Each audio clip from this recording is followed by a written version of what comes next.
Assalamualaikum warahmatullahi wabarakatuh. Good morning, selamat pagi. Berdoa dulu ya. Siapa yang mimpin doa? Azam. Pimpin doa dulu. Pak duduk siap gerak. Berdoa mulai.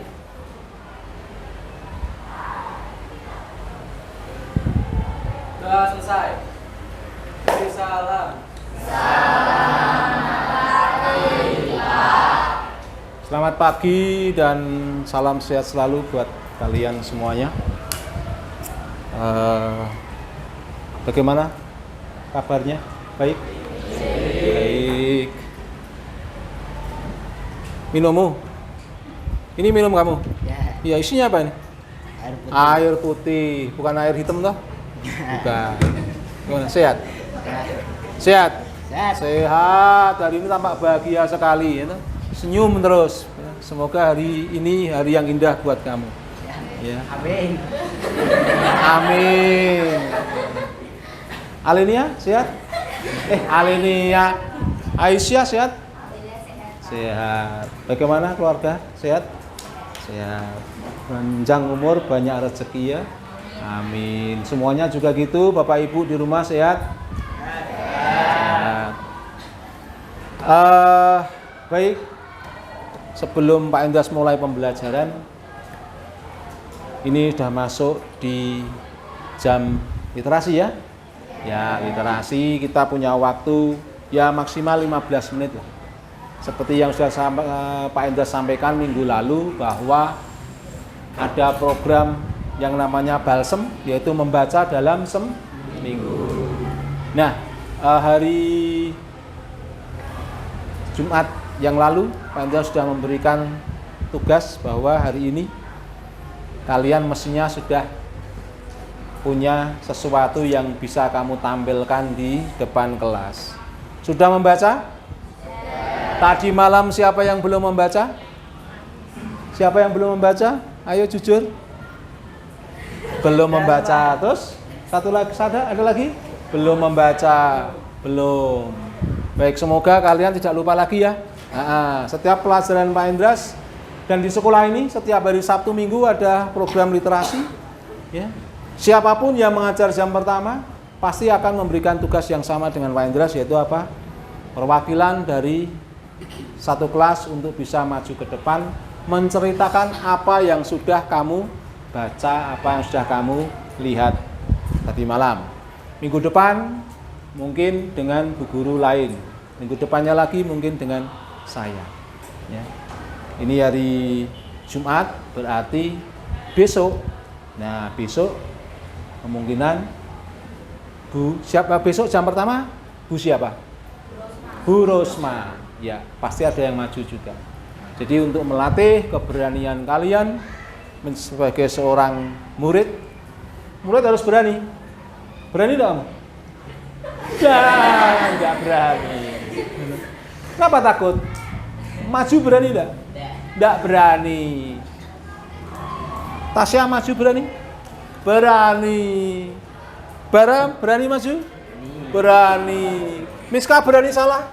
Beranilah. Kenapa enggak mau berani salah? Karena orang sukses berawal dari salah. Jadi latihlah keberanian kalian di kelas dan jadilah murid yang menjadi seorang pemimpin dalam pembelajaran.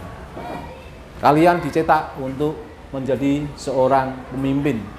Pemimpin itu nggak kenal gender. Siapa ngomong, siapa bilang pemimpin harus cowok. Banyak sekarang pemimpin cewek kan? Nah, syaratnya dimulai dari hal yang paling kecil, berani. Berani tampil, berani maju, berani bersuara, berani berpendapat. Ya. Tentunya berani salah. Kalau berani benar, banyak. Berani salah, inilah yang jadi ujian bagi kalian. Baik, tepuk tangan dulu.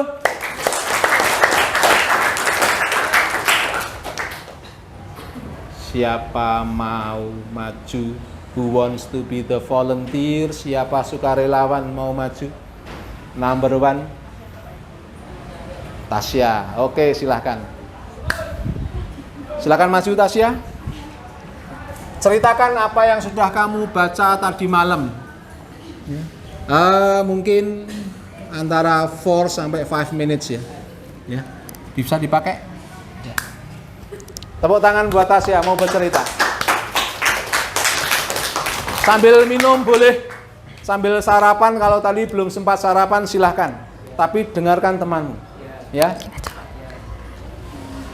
Silahkan Tasya. Selamat pagi semuanya. Pagi. Di sini saya akan menceritakan asal-usul Desa Kalicacing. Desa Kalicacing itu ada sangkut pautnya dengan seorang laki-laki yang bernama Joko Gentong. Joko Gentong itu badannya gagah, ganteng, terus dianggap orang yang sakti. Terus sekian lama nama Joko Gentong itu makin terkenal di kalangan orang-orang desa.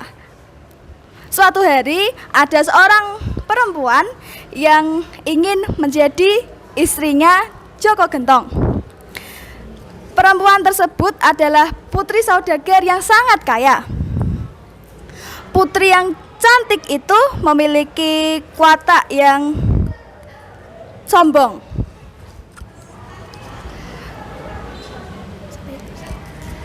Niat dari putri tersebut terdengar sampai ke telinga orang tua Joko Gentong.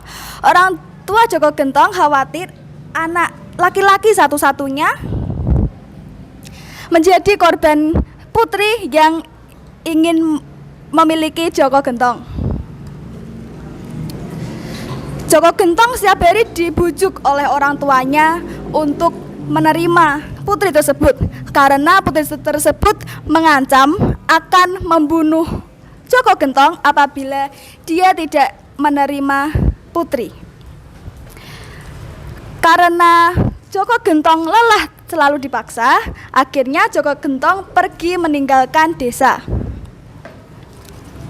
Tidak ada satupun yang tahu di mana keberadaan Joko Gentong, termasuk orang tuanya. Tempat-tempat yang biasa digunakan untuk bertapa juga sudah didatangi, namun tidak dapat menemukan keberadaan Joko Gentong. Ternyata Joko Gentong bertapa lagi di pinggir sungai sampai badannya sangat kurus. Dan ternyata kepergian Joko Gentong tadi diikuti oleh putri yang cantik dan seorang laki-laki yang sakti. Kemudian putri tersebut mengutuk Joko Gentong menjadi cacing karena putri dendam kepadanya. Cacing tersebut kemudian pergi ke salah satu sumber mata air di dekatnya. Sumber mata air itu diberi nama Kali Cacing agar kedepannya dapat berguna bagi masyarakat. Kali Cacing adalah tempat yang kumuh karena terdapat banyak sekali cacing. Di samping kanan dan kiri mata air tersebut juga terdapat sungai-sungai kecil yang juga banyak cacingnya.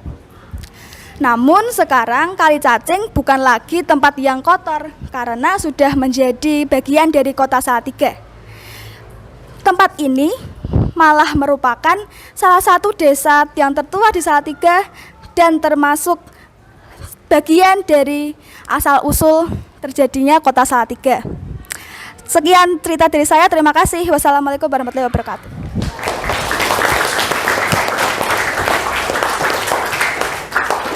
Terima kasih buat Joko Gentong. Siapa? Joko Gentong dan siapa tadi? Putrinya. Jadi asal-usul Kali Cacing itu karena banyak gentongnya. Oh, banyak cacingnya. Cacingnya masuk gentong? Oh, enggak gitu. Gimana tadi? Kan Joko Gentongnya itu kan disukai sama putri. Gimana? Joko Gentong sukai sama putri. Ya, terus putrinya tuh ditolak terus. Putrinya ditolak. Kasihan deh, Le. Ya. Kasihan deh. Kasihan. Terus Terus gara-gara putrinya itu dendam, waktu lihat Joko Gentong lagi bertapa itu dikutuk jadi cacing. Oh. Jadi Joko Gentong bertapa dikutuk sama putri jadi Cacing. cacing. Terus dia masuk ke kali namanya Kali Cacing. Ya. Jadi cacing yang ada di Kali Cacing itu aslinya Joko Gentong ya? Iya. Thank you, terima kasih. Baik, itu tadi cerita Kali Cacing. Kita masih punya waktu 10 menit. Second volunteers, relawan kedua ada. Ayo, tunjukkan keberanian kalian. Siapa? Oh, Mas Bara. Oke, tepuk tangan buat Mas Bara. Mas Bara, pakai ini aja. Ya, tinggal ngomong.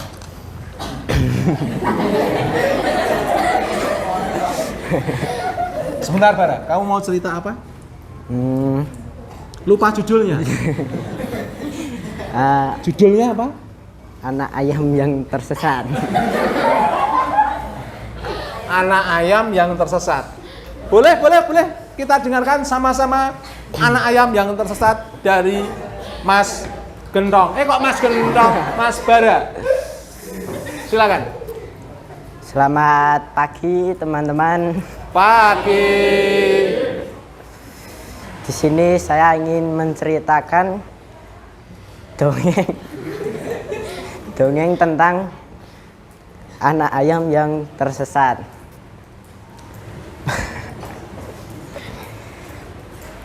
Pada suatu hari ada induk ayam. Belum udah ketawa. Induknya ngapain? Lanjut. Apa? Pada suatu hari ada induk ayam yang memiliki 10 anak.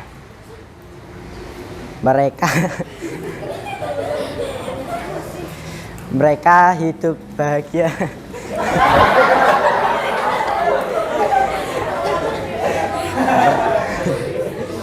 Mereka hidup bahagia dengan pemiliknya. Pada suatu hari mereka sedang jalan-jalan di pinggir sungai. Jalan-jalan atau naik motor, Mas? Jalan-jalan ya. Lanjut. Ketika jalan-jalan ada 2 anak ayam yang memisahkan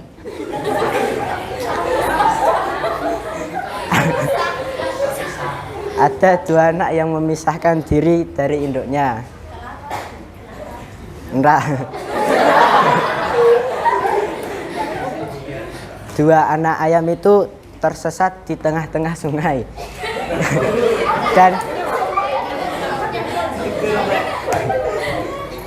Dan induknya pun tidak sadar. Ketika induknya pulang ke rumah si pemilik itu pun panik ketika melihat anak ayamnya tinggal. Hitung Mas, tadi 10 tersesat 2, tinggal berapa? 8. Oh 8. Seketika pemilik itu panik dan mencari-carinya. Pemilik itu mencari-cari di seluruh desa. Ketika pemilik itu datang di tepi sungai, ia mendengar suara anak ayam yang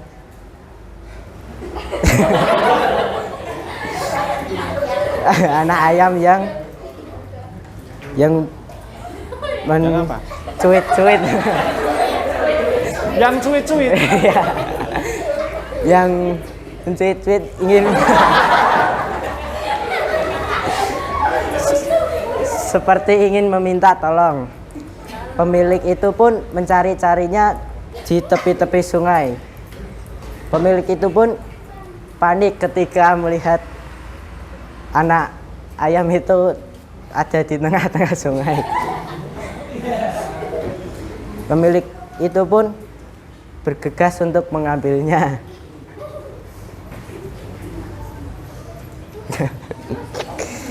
Ketika pemilik itu mengambil, satu ayam terselamatkan dan satunya pun satunya tidak berhasil diselamatkan dan tenggelam. Ketika pemilik itu datang ke rumahnya, ia pun membawa satu anak ayamnya ke induknya. Pemilik itu pun sedih kehilangan satu anak ayam. Pada suatu pagi, tiba-tiba ada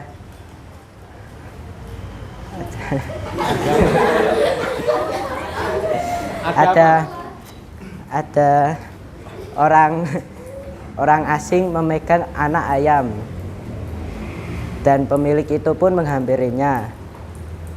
Ketika menghampirinya, pemilik itu pun berbicara. Itu anak ayam itu dapat dari mana, Mas?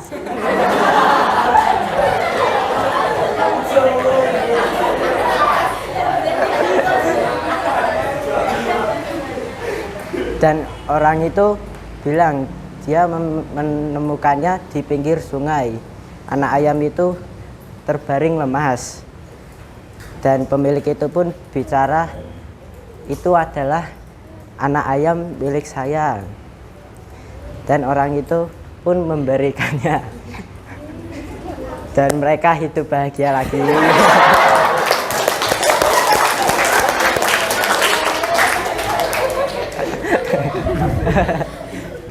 Ini tadi judulnya cuit. Kita mendengarkan sepertinya ada klimaksnya apa gitu, ternyata cuma anak ayam itu hidup bahagia. Ya. Baik, tepuk tangan buat Bara. Ya. Jadi penampilannya slow sambil ketawa, ini berarti memang cara menanggulangi rasa takut di depan kelas, salah satunya dengan teorinya Bara tadi. Belum cerita dia udah ketawa. Baik, terima kasih Bara, thank you. Jadi 10 anak ayam bahagia semua ya? Iya. Iya, termasuk yang bercerita. Iya, bahagia. Ceritakan tadi begini, anak ayam itu kemudian hidup bahagia. Baik, masih ada 2, saya beri kesempatan 2 kontestan lagi. Siapa kontestan? Siapa?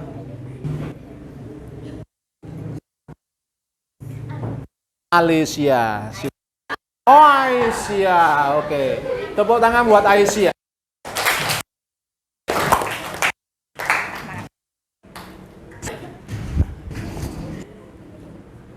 Iya, sampai ini.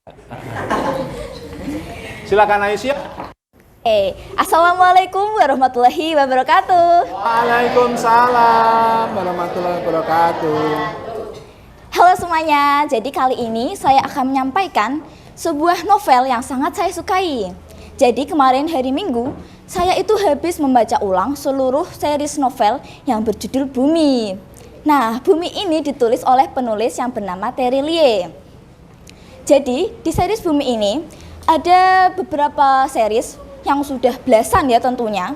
Jadi series yang pertama itu ada bumi, yang kedua ada bulan, yang ketiga matahari, yang keempat ada bintang, yang kelima ada komet, yang keenam ada komet minor, yang ketujuh ada Ceres dan Bathory, dan ada yang kedelapan ada lumpuh, lalu yang ke-9 ada si BBQ, ke-10 si putih, dan ke-11 berarti itu ada apa ya judulnya ya, kok aku lupa.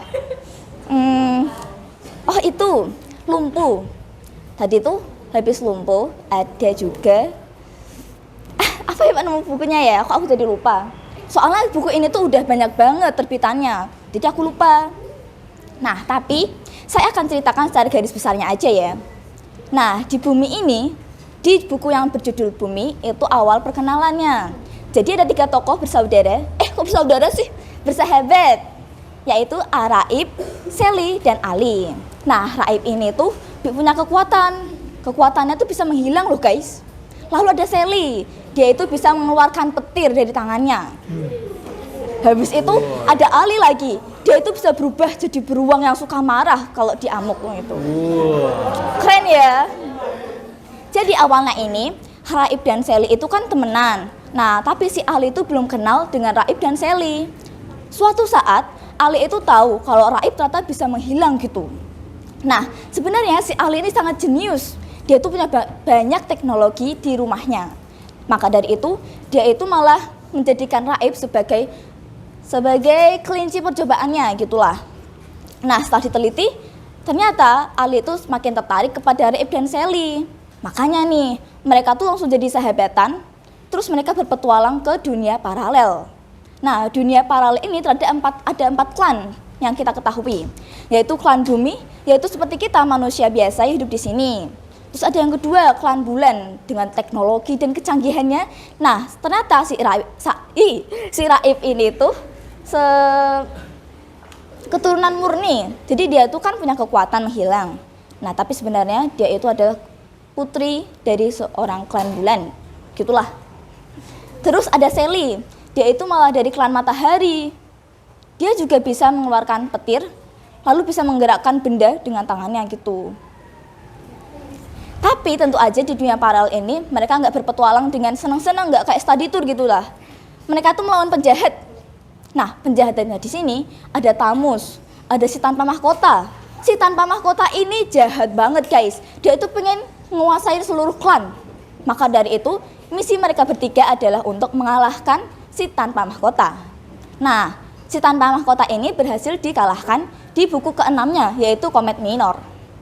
Tapi selanjutnya nggak berhenti di situ aja guys. Lanjut, mereka itu mencari tahu kenapa kok klan bumi ini perlu diapain, ayo? Dilindungi dong oleh ketiga bersahabat ini.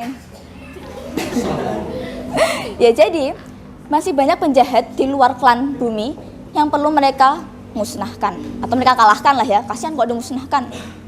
Nah, sampai saat ini tuh bukunya belum selesai. Saya masih menunggu buku terbitannya itu, yaitu yang judulnya Ili dan Matahari Minor.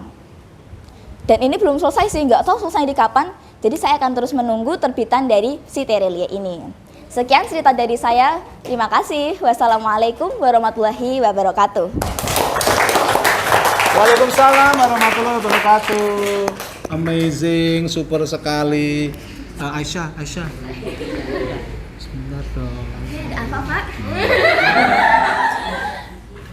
Kamu satu minggu baca novel fiksi menghabiskan berapa ratus buku satu minggu?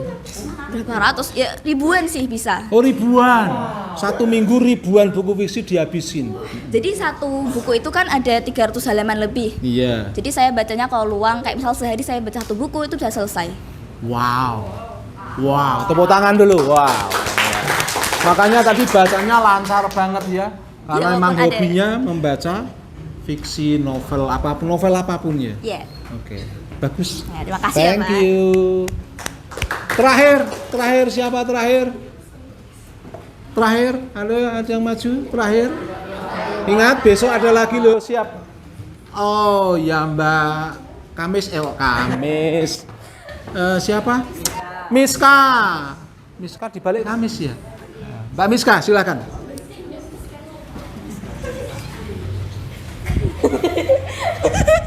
Mau cerita apa?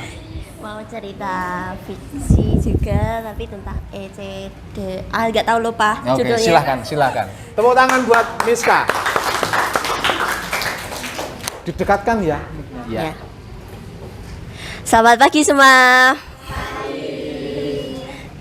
Jadi saya di sini akan menceritakan cerita fiksi. Saya lupa judulnya. Ini ditulis oleh penulis namanya Ita KRN. Ini menceritakan seorang kanva yang memiliki sahabat bernama Marvel dan memiliki musuh yang bernama Zayan atau biasa disebut Kazin.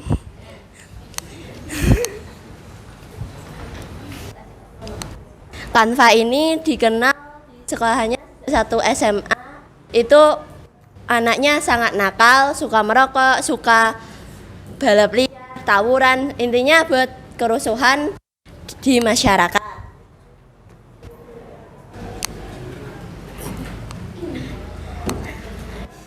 Terus lupa.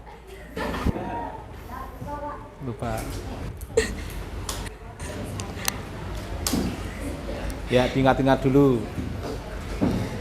Pada suatu hari ketika upacara, guru yang sebagai pembina menyatakan bahwa ada event sekolah yaitu Olimpiade Sains tingkat internasional.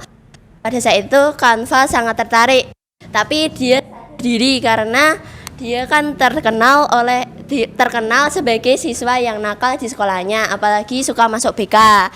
Tapi temannya si Marvel ini mendukung Kanva untuk mengikuti Olimpiade tersebut. Setiap harinya Kanva mengikuti les dari pukul 2 siang sampai pukul 5 sore. Dia sangat rajin mengikuti les tersebut.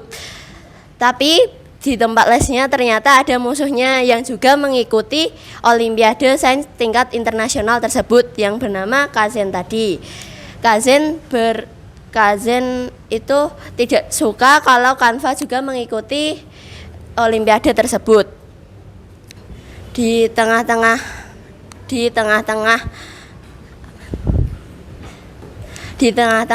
les, Kanva itu pingsan dan akhirnya dilarikan di rumah sakit. Ternyata Kanva menderita penyakit leukemia. Tetapi Kanva tidak ingin bercerita kepada temannya yaitu si Marvel. Sampai kemudian Marvel saat bermain di rumah Kanva menemukan surat dari dokter yang berisi penyakit Kanva tersebut. Dan akhirnya Marvel pun marah kepada Kanva. Bentar. Lupa, Pak. Lupa. Endingnya bagaimana? Akhir ceritanya bagaimana? Lupa juga? Enggak, endingnya Kanva itu apa? Kanvanya mati. Belum. Kanvanya itu bisa berhasil menang dan pokoknya menang Olimpiade tersebut. Nah, pada saat kelulusan Kanvanya kan ingin menemui orang tuanya. Yeah. Di tengah jalan beliau itu penyakitnya itu kambuh. Nah, akhirnya jatuh dari motor terus meninggal. Ya. Itu akhir ceritanya. Ya. Oke, tepuk tangan buat Miska. Ya, ini contoh seseorang yang dia berani mengambil resiko walaupun belum hafal, tetapi berani raise hand, berani tunjuk jari untuk tampil. Ya.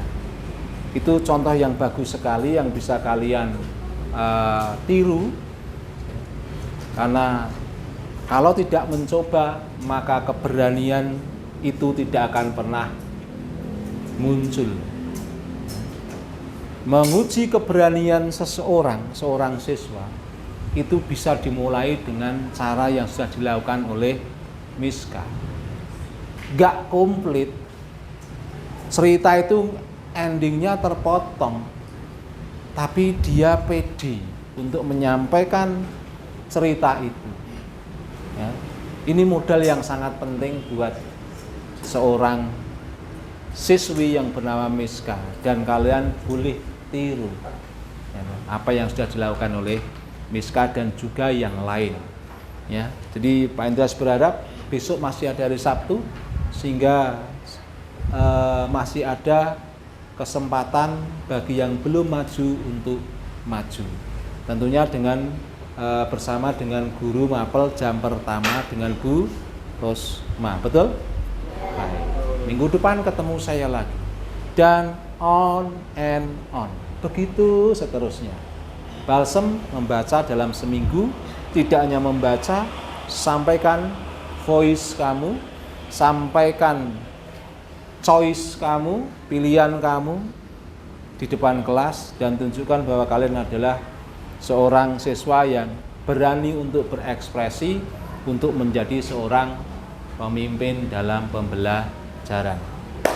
Baik, langsung saya menuju ke materi saya, yaitu bahasa Inggris. Minggu lalu Pak Indra sudah menerangkan tentang yang namanya making intention, membuat niat. Hari ini kita akan belajar tentang prosedur teks. Oke?